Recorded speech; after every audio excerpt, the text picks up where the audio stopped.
Salut tout le monde, c'est Kevin et aujourd'hui on se retrouve pour une nouvelle vidéo et je vais vous parler de Night Terrors. Donc bon, il y a écrit Justice League Night Terrors, mais je vais vous expliquer pourquoi il ne faut pas prendre en compte le Justice League dessus.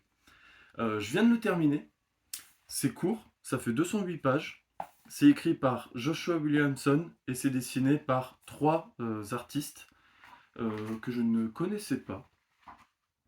Enfin, trois artistes principaux, mais voilà, je vois qu'il y a une longue liste, hein, il y a pas mal de monde aussi qui a dessiné dessus. Mais le principal scénariste, c'est Joshua Williamson, c'est lui tout seul d'ailleurs. Je vais vous montrer quelques dessins qui sont vraiment... qui sont pas mal, c'est vraiment intéressant. C'est plutôt bon.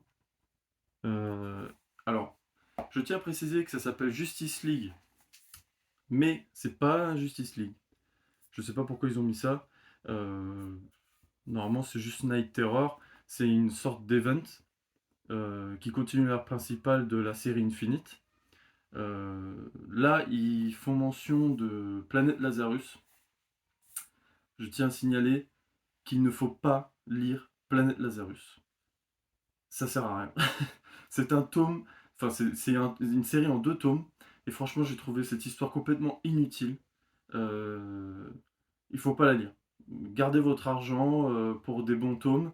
Moi j'ai lu les deux, et je peux vous dire que j'ai souffert parce que franchement c'est pas bon quoi. C'est pas bon. La seule chose qu'il faut retenir de Planète Lazarus, c'est que voilà, il se passe que il y a une sorte de volcan qui explose. Ça crée une pluie qui va donner des pouvoirs à certaines personnes et à d'autres non. On n'a pas vu grand-chose d'ailleurs de ça, de qui à qui ça a donné des pouvoirs, qui ça a changé ou quoi que ce soit. Ça a créé une sorte de pluie verte en fait, voilà, et c'est tout. Il y a juste ça à retenir. Dans les deux tomes, ils font plus de presque 400 pages chacun, les deux tomes, et la seule chose qu'il faut retenir, c'est ça, c'est qu'il y a une pluie qui tombe sur le monde et qui donne des pouvoirs à certains et qu'ils ont changé d'autres. Sauf que bon, on n'a pas vu de grands changements, on n'a pas vu de. Enfin voilà. Pour moi, c'est une série qui n'est pas du tout intéressante. Franchement, même niveau scénario, ça valait pas le coup. Euh, donc, Night Terror, c'est la suite. Sauf que bon, ils font mention de Planète Lazarus parce que voilà, il y a eu cette pluie qui a donné les pouvoirs en fait à un grand méchant qui s'appelle Insomnia. Qui a le pouvoir en fait de rentrer dans les cauchemars des gens, de faire dormir tout le monde et de rentrer dans les cauchemars de ces gens.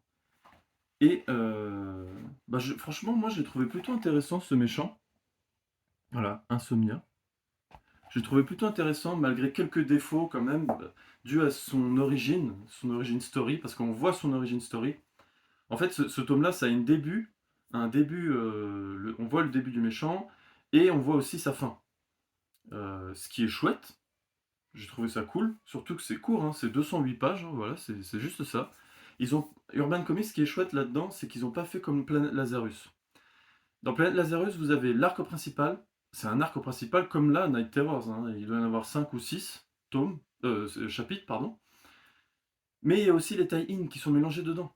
Et ça, j'ai trouvé ça horrible à suivre. Parce que les tie-in, quoi, pour moi, ça servait à rien. Dans Planète Lazarus, c'était complètement inintéressant. Il y avait que l'arc principal qui était limite intéressant. Là, il n'y a que les arcs principales.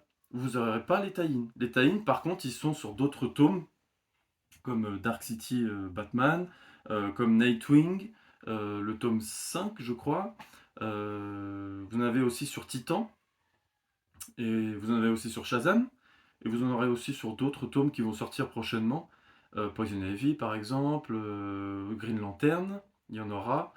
Euh, Wonder Woman, je ne sais pas s'il y en aura, je ne crois pas qu'il y en ait pour Wonder Woman. Mais c'est des tie-in qui apparemment sont complètement inintéressants. Et donc c'est pour ça qu'heureusement ils ne l'ont pas mis là-dedans.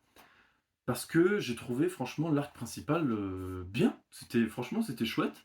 Moi j'ai adoré lire ça. Je vous l'ai dit, ça se lit très vite. Ce qui est dommage, voilà, c'est que en fait, le méchant ils auraient dû étaler ça, je sais pas. Ils auraient dû mieux introduire le méchant peut-être dans d'autres tomes ou je sais pas, parce qu'en fait ça va super vite. Le méchant est intéressant, hein, il est pas du tout inintéressant. il est intéressant, ils auraient dû, je pense, le mettre, avant, enfin voilà, faire parler de lui, faire monter un peu la pression, vous voyez? Le Faire une sorte de bande annonce, vous voyez? Un cliffhanger ou quelque chose comme ça pour monter un peu le la hype, comme on dit.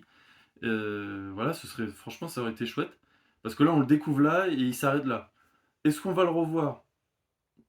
Franchement, pour moi, j'espère, parce que franchement, il est intéressant, malgré son origin story, je vous ai dit, son origin story est un peu tiré par les cheveux, bon, c'est pas... voilà, je vous laisserai le découvrir, je vais pas spoiler. Mais c'était quand même bien mené. C'était bien mené. On le découvre au fur et à mesure, le méchant. Ce qu'il faut savoir là-dedans, c'est que donc du coup, on voit pas la Justice League, mais on voit seulement Batman, Superman, Wonder Woman au tout début. Mais après, on les voit plus parce que en fait, le monde entier fait dodo. Le monde entier dort. Donc du coup, le seul être qui peut venir en aide au monde, c'est Deadman. Deadman, moi, je le connaissais pas du tout. Je l'ai jamais vu, je l'ai jamais lu non plus. Et franchement, là, dans ce tome-là, je l'ai trouvé super intéressant. C'était chouette de le découvrir. On explique aussi son origine, parce que comme beaucoup de monde comme moi, je pense, ne le connaissent pas, Joshua Williamson, en fait, il a plutôt bien fait. Il a expliqué son origine un peu, voilà, il l'a montré. Et j'ai trouvé ça vraiment cool. C'était chouette de le découvrir. Et dans ce tome-là, en tout cas, il était très intéressant. Il y a un autre personnage aussi ancien qui revient, c'est ce qui est Sandman, avec son masque à gaz. Je sais pas si je vais pouvoir le retrouver. Mais voilà, c'était franchement... certes, cet event-là a des défauts. Il a des défauts. Mais je l'ai trouvé quand même beaucoup mieux que ce qu'on a vu sur Planète Lazarus ou Dark Crisis in Infinite Earth était bon. Mais voilà, c'était pas non plus un chef-d'œuvre. Et celui-là aussi, c'est pareil. En fait, il est bien, mais voilà. Donc là, vous voyez, Sandman. Donc là, on voit Batman, mais c'est Deadman en fait qui a possédé son corps. Parce que Batman, voilà, était endormi et Deadman, il lui fallait un corps pour, euh, pour pouvoir venir en aide à tout le monde. Euh, donc voilà, franchement, moi j'ai adoré l'histoire, c'est cool à lire, franchement, c'est super cool. Ça se lit bien, c'était assez sympa. Moi, franchement, au début, moi, je voulais pas du tout le prendre parce que j'avais peur de redécouvrir un truc comme Planète Lazarus. Franchement, ça m'a bloqué Planète Lazarus, je vous le déconseille, franchement. Euh, Sauf que j'ai vu pas mal de retours de ce tome-là et je me suis dit, bon, si tout le monde trouve ça plutôt chouette, bah je vais le lire. Et franchement, je le regarde pas. Je regarde pas, celui-là, franchement, j'ai adoré, c'était chouette. Franchement, c'était très cool. Voilà. Je vous le conseille si vous voulez vous lancer dedans, si vous adorez aussi l'horreur, si vous adorez Deadman, si vous aimeriez aussi le découvrir, parce que franchement, je vous ai dit, c'est un personnage très intéressant dedans. Euh, donc voilà, je crois que j'ai à peu près tout dit sur ce tome-là. Dites-moi vous si vous l'avez lu, si vous avez aimé, parce que moi, bah, j'ai super bien aimé. Franchement, c'était chouette. Voilà. C'est tout pour moi les amis. Allez, je vous dis à la prochaine. Ciao.